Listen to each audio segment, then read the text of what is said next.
எம்எல்ஏக்கள் பதவி விலகிறதோ ராஜினாமா செஞ்சு தாவேக்கால இணையறத வந்து பல்வேறு தரப்பினர் குதிரை பேரங்கிறாங்க. இந்த தரப்பு தூய ஆட்சி தருவன்னு சொல்லிட்டு முதல்வர் பதவிக்கு வந்திருக்காரு. அதே சமயம் வந்து அதிமுக விலகின உடனே வந்து தாவேக்கால இணையறாங்க. இதை பற்றி உங்கள் கருத்து?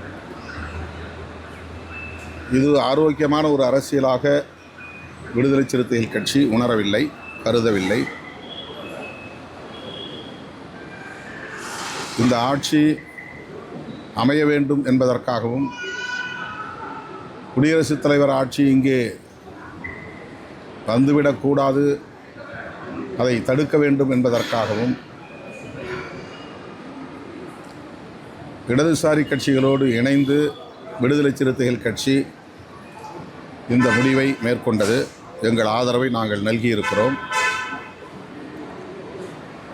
வெளியிலிருந்து ஆதரவு நல்குவது என்கிற அந்த முடிவை மறுபரிசீலனை செய்ய வேண்டும், அமைச்சரவையிலும் இடம்பெற வேண்டும் என்று தவேகா தரப்பில் விடுத்த அழைப்பை ஏற்று இயக்கத் தோழர்கள் மீண்டும் கலந்தாய்வு செய்து ஏற்கனவே எடுத்த முடிவை மறுபரிசீலனை செய்ய வேண்டும் என்று என்னை வலியுறுத்தினார்கள். அதன் அடிப்படையில் நாங்கள் இன்றைக்கு அமைச்சரவையிலும் இடம்பெற்றிருக்கிறோம். இந்த நிலையில் தவேகா தலைவருக்கு, முன்னணி பொறுப்பாளர்களுக்கு விடுதலை சிறுத்தைகள் கட்சி விடுக்கிற வேண்டுகோள், எந்த சூழலிலும் உங்கள் ஆட்சி கவிழ்வதற்கு நாங்கள் இடம் கொடுக்க மாட்டோம். அந்த நம்பிக்கையோடு நீங்கள் ஆட்சியை திறம்பட செய்ய வேண்டும். இந்த விமர்சனங்களுக்கு இடம் கொடுக்கும் வகையில் தவேகா தலைமை செயல்படக்கூடாது என்பது எங்கள் விருப்பம். அதிமுக இது போன்ற நெருக்கடிகளை சந்திக்கும் என்று தேர்தலுக்கு முன்பே நான் சுட்டிக்காட்டியிருக்கிறேன். பாஜகவோடு கூட்டணி சேர்ந்ததன் விளைவாகத்தான் அதிமுகவின் ஆதரவை பெறுவதில் தவேகாவுக்கு நெருடல் இருந்ததாக தவேகா தலைவர்கள் கூறியிருக்கிறார்கள். ஒருவேளை பாஜகவோடு கூட்டணி இல்லாமல் அதிமுக தனித்து தேர்தலை சந்தித்திருந்தால் அவர்களோடு சேர்ந்து ஆட்சி அமைக்கிற முயற்சியை தவேகா முன்னெடுத்திருக்கும். அவ்வாறு இல்லாமல்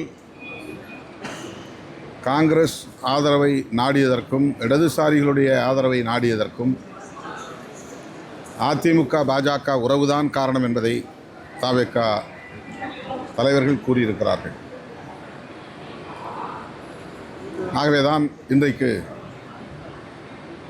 அதிமுகவின் இந்த நெருக்கடி நிலை, அதிமுக இத்தகைய நெருக்கடி நிலையை சந்திக்கிற சூழல் உருவாகியிருப்பதாக நான் கருதுகிறேன்.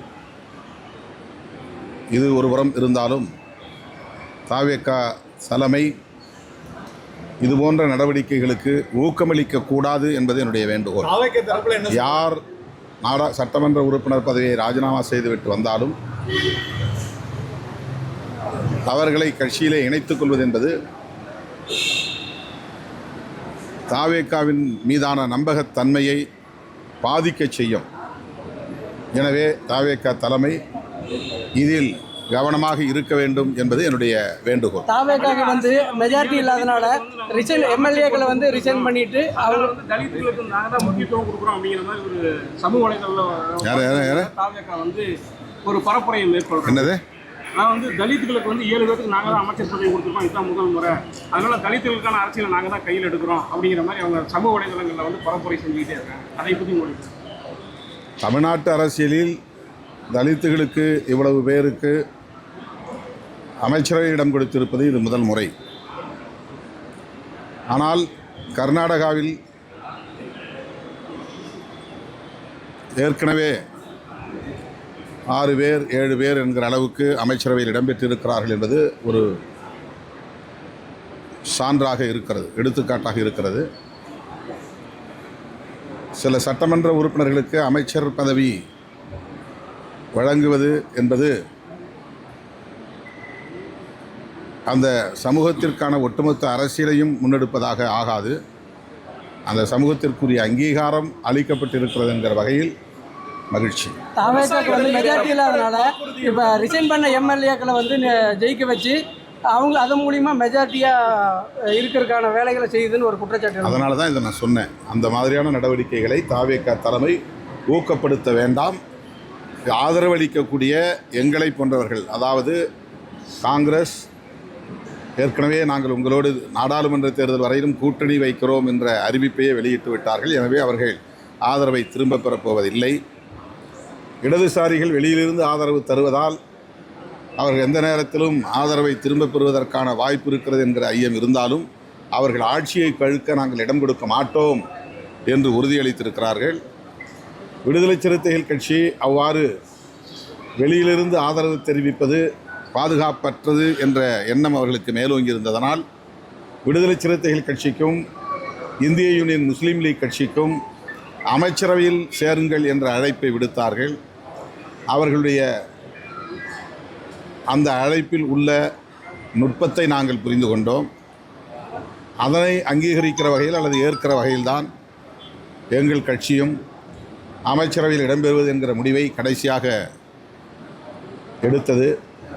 எனவே இந்த கட்சிகளின் ஆதரவு ஆட்சி நீடிக்கிற வரையில், அதாவது 5 ஆண்டு காலம் வரையில் இருக்கும் என்கிற நம்பிக்கையோடு தாவேகா செயல்பட வேண்டும் என்பது என்னுடைய வேண்டுகோள்.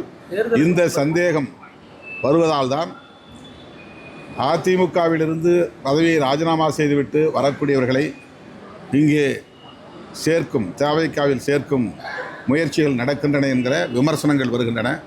இந்த விமர்சனங்கள் தாவேகாவின் எதிர்கால அரசியலுக்கு உகந்தது அல்ல, ஒரு நல்ல அறிகுறியும் அல்ல என்பதை தோழமையோடு சுட்டிக்காட்ட விரும்புகிறேன்.